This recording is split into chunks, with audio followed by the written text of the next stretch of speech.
Hello! Si tu es freelance ou solo ou que tu souhaites le devenir, tu te demandes sans doute si tu as le bon statut et comment faire pour choisir celui qui sera le plus adapté à tes besoins. Parce que quand on est à son compte, il faut bien se protéger contre les dettes, anticiper les rattrapages URSSAF ou encore les impôts, ne pas oublier sa retraite, mais également faire attention à la dimension privée comme le régime matrimonial ou encore un potentiel congé maternité.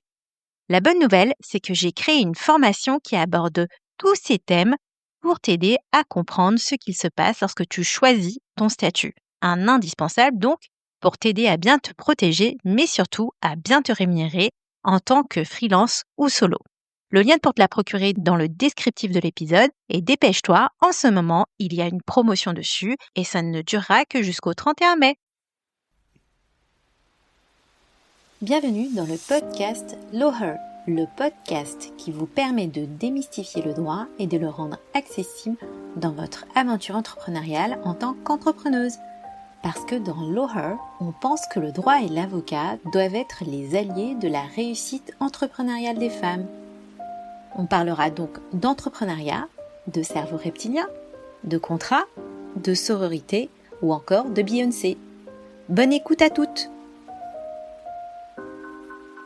Hello à toutes, je suis Estelby, avocate en droit des affaires. Je suis contente de vous retrouver aujourd'hui après une courte pause des petites vacances qui m'ont fait du bien. J'espère que vous aussi, de votre côté, vous êtes bien reposés. En tant qu'avocate, je vous aide à vous lancer et à vous développer sur la partie juridique, mais pas seulement. Ensemble, on parle aussi de tout ce qui va vous faire douter, des sujets qui fâchent de vos ambitions et des relations professionnelles qui peuvent aussi ressembler quelquefois à des montagnes russes. Aujourd'hui, on va parler d'un moment très particulier de la vie entrepreneuriale qui n'est pas forcément quelque chose qui va vous arriver tout de suite si vous venez de créer votre société ou encore votre entreprise, mais qui peut vous arriver plus souvent qu'on ne peut le croire malgré votre statut de freelance ou de solo. C'est ce fameux moment où quelqu'un vous propose de vous associer, que ce soit un ami, un ou une cliente, parce que ça, oui, c'est beaucoup plus fréquent qu'on ne pourrait le croire. Et même quelquefois, l'association, la proposition d'association peut venir de votre +1. Et là, c'est souvent la panique à bord. Et pour le coup, le premier réflexe que vous allez avoir, c'est d'opposer un grand non tout de suite. Non pas parce que l'idée ne vous intéressait pas ou encore parce que vous n'aviez pas confiance en vous, mais souvent, c'est parce que les freelances et les solos ne comprennent pas assez bien ce qu'être associé veut dire concrètement.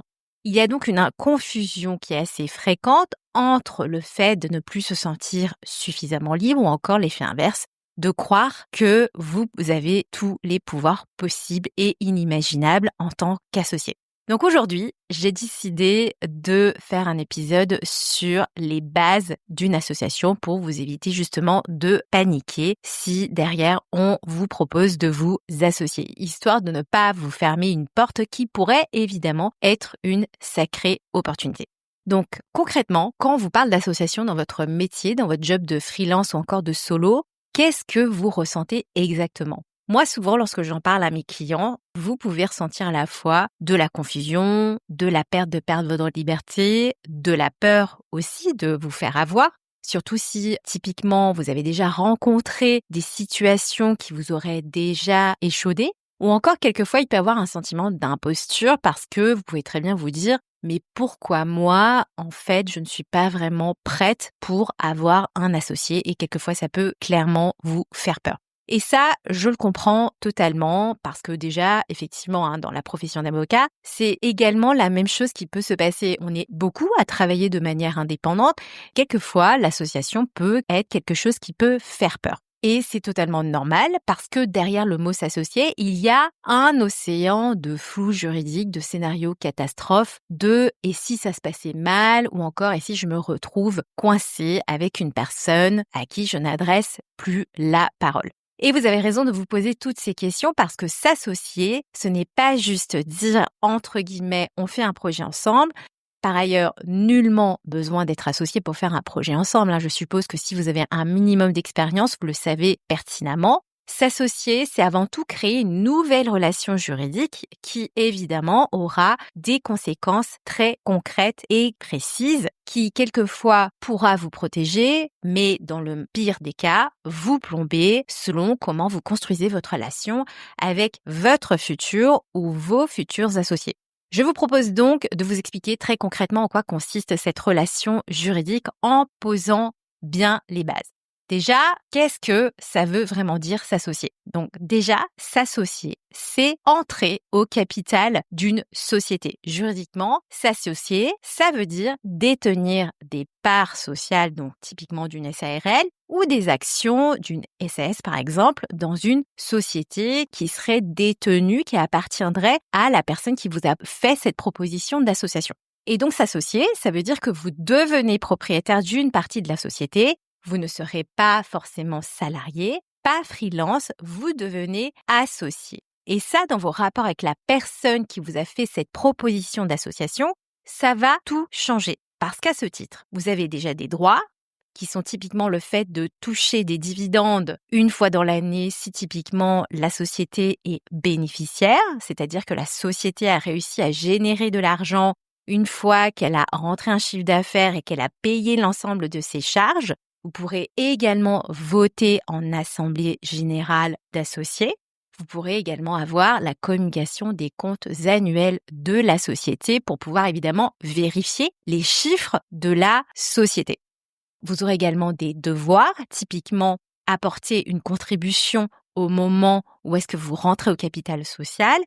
Quelquefois, on va vous faire prendre des engagements du type respecter des clauses d'exclusivité ou encore d'autres obligations, typiquement obligations de loyauté que vous devrez avoir vis-à-vis des autres associés de la société dans laquelle vous êtes associé. Et ce que vous devez savoir tout de suite, c'est que avoir des parts ne veut pas dire forcément avoir du pouvoir et forcément devoir prendre des décisions pour le pilotage de la société. Donc, quand moi je parle de pouvoir ici, c'est vraiment la question du pouvoir de direction, le fait de piloter la société dans laquelle vous êtes associé. Autre nuance que j'aimerais apporter aussi, donc effectivement, souvent lorsque moi de mon côté j'aide les freelances ou encore les solos à s'associer, on va souvent leur proposer à mes clients entre 10 ou 20% par exemple du capital social de la société dans laquelle on leur a fait une proposition pour les embarquer dans l'histoire entrepreneuriale, dans l'histoire de la société qu'ils vont intégrer.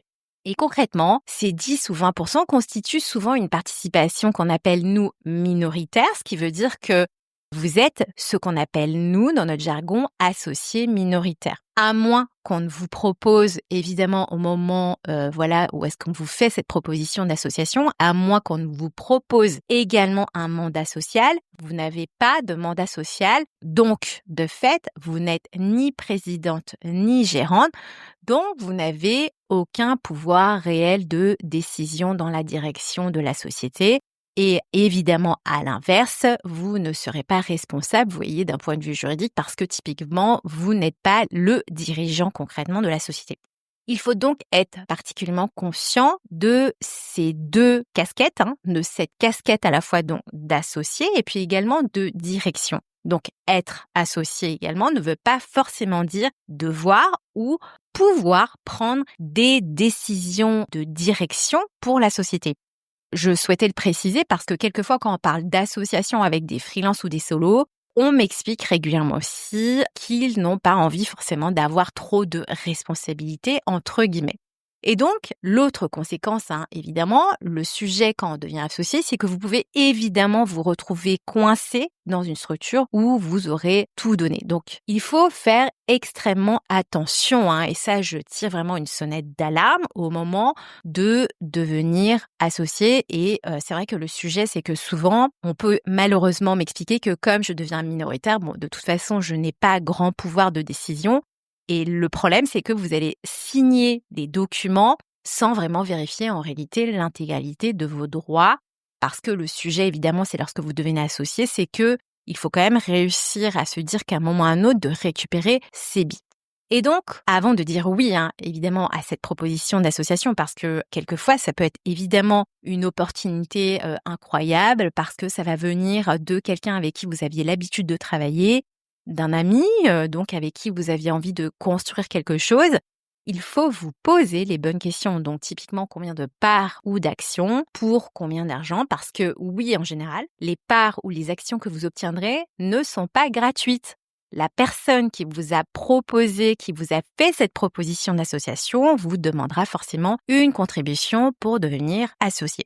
Autre question, quel rôle vous aurez encore dans les prises de décision au quotidien de la société? Parce qu'en fait, en réalité, quelquefois, vous pouvez également avoir des velléités pour prendre des décisions. Et souvent, ça peut être le cas si typiquement, on vous a demandé pour intégrer le capital social de la société un minimum donc de contribution financière. Et dans ce cas-là, oui, si vous mettez beaucoup d'argent, la contrepartie, c'est que peut-être vous aurez envie de pouvoir prendre des décisions stratégiques dans le quotidien de la société. Autre question, est-ce que vous souhaitez avoir vous-même un rôle ou encore des responsabilités en devenant associé? Autre question évidemment, est-ce que vous aurez un mandat social au sein de la société? Est-ce que vous serez également directeur général, co-gérant? Est-ce que vous souhaitez apparaître aussi sur le CABIS? Et typiquement tout ça, ce sont des questions extrêmement structurantes pour les propositions d'association. Alors là, je voulais vous faire aussi une petite aparté, une petite précision sur un cas particulier. Donc, si typiquement, vous vous associez avec quelqu'un que vous connaissez déjà. Donc ça, c'est un cas extrêmement classique. J'ai dit cas particulier, mais en réalité, ça reste plutôt en réalité la norme. Une copine, une cliente, votre mari, votre conjoint ou encore votre sœur qui vous fait une proposition d'association. Vous vous connaissez déjà, vous avez déjà collaboré, tout roule. Et là, vous vous dites, entre guillemets, autant officialiser les choses. Alors, ce n'est pas parce que vous vous entendez bien maintenant que ce sera toujours le cas, parce qu'on ne sait jamais ce qu'il peut se passer. L'association, encore une fois, et je le dis souvent, c'est comme un mariage, sans la robe, les fleurs ou encore le buffet. Ce qu'il faut faire particulièrement lorsque vous vous associez avec quelqu'un que vous connaissez déjà, donc avec un ou une proche, c'est de faire des scénarios avant de signer quoi que ce soit. On parle typiquement des scénarios de séparation. Si l'un ou l'autre veut partir, si typiquement il y en a un qui veut vendre ses parts, ou encore des scénarios où on peut intégrer des nouvelles personnes. Et ça, c'est extrêmement important parce qu'on va venir modifier les rapports de force, les rapports entre les personnes qui vont devenir associées dans la société. Donc, l'idée, c'est aussi de se poser les bonnes questions pour à court, moyen terme, voire à long terme. Autre chose, autre réflexe à avoir avant de dire oui, on ferait lire les statuts par un avocat où on met en place typiquement un pacte d'associés clair qui va venir refléter les intentions de l'ensemble des associés. Et je parle bien d'intention parce que trop souvent, je vois des clients signer des documents qui ne vont pas refléter concrètement ce qu'ils souhaitent. Donc, et ça, c'est extrêmement dommage parce que en réalité, on va dire l'occasion fait larron. Mais la réalité, c'est qu'il faut que cette occasion soit encore bien cadrée. Évidemment, vérifiez aussi les clauses de sortie, encore des clauses de non-concurrence, mais typiquement, vous voyez, ça, si vous faites appel à un avocat, il n'y aura pas de sujet là-dessus, on attirera votre attention là-dessus. Et puis autre chose, évidemment, si vous vous associez avec votre compagnon, double alerte, il y a la question évidemment du mélange des sphères pro et perso, et puis évidemment la question du régime matrimonial. Et quand je dis régime matrimonial, en fait, le sujet, ce n'est même pas de savoir typiquement, vous voyez, si vous êtes déjà marié ou pas, parce que évidemment, même si à date vous n'êtes pas marié, il y aura sans doute des modifications à faire avant ou après. Et il faut être extrêmement conscient de ce qui peut se passer pour vos droits, pour votre argent surtout, parce que là, il y a un vrai sujet. Donc, parce que souvent, lorsque vous vous associez, vous devenez associé. Il y a donc des questions d'argent qui vont se mêler à des questions donc d'amour, de divorce potentiel ou encore de séparation. Donc, avant de dire non ou oui, retenez qu'il faut poser les bonnes questions. Avant de refuser une association par peur ou par confusion, demandez-vous, qu'est-ce qui me fait peur? Est-ce que c'est le juridique, l'engagement? Est-ce que je comprends vraiment ce qu'on me propose? Que ce soit en termes de pouvoir, de responsabilité. D'un point de vue financier, qu'est-ce qui va se passer? Combien d'argent je vais devoir mettre dans la société pour devenir associé? Si je travaille pour la société, est-ce que je serai rémunérée? À partir de quand? Ou est-ce qu'on se contente de dividendes distribuables une fois dans l'année? Qu'est-ce qui est prévu pour le cadrage de cette proposition d'association? Est-ce qu'il est prévu une relecture des documents juridiques par un avocat ou est-ce qu'on fait sans parce que j'intègre le capital en restant minoritaire? Est-ce que c'est suffisamment sécurisant pour moi ou non? Et surtout, qu'est-ce que j'ai à y gagner et à y perdre? Donc vous l'aurez compris, s'associer, ça peut être une superbe opportunité, mais pas à n'importe quel prix et surtout, ne pas comprendre juridiquement ce que ça implique, ça peut être extrêmement préjudiciable pour vous et ça ne doit pas arriver parce que ce sont vraiment vos intérêts qui sont en jeu.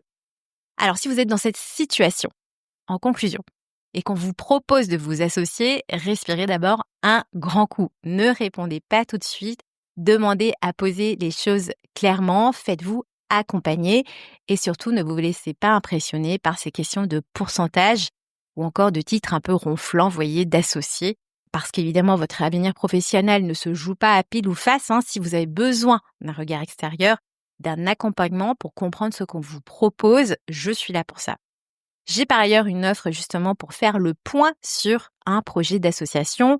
Je vous mettrai le lien dans le descriptif de l'épisode pour une prise de rendez-vous. Évidemment, en 1h30, on fait le point sur ce projet d'association et vous repartez avec des conseils pour bien négocier votre proposition d'association.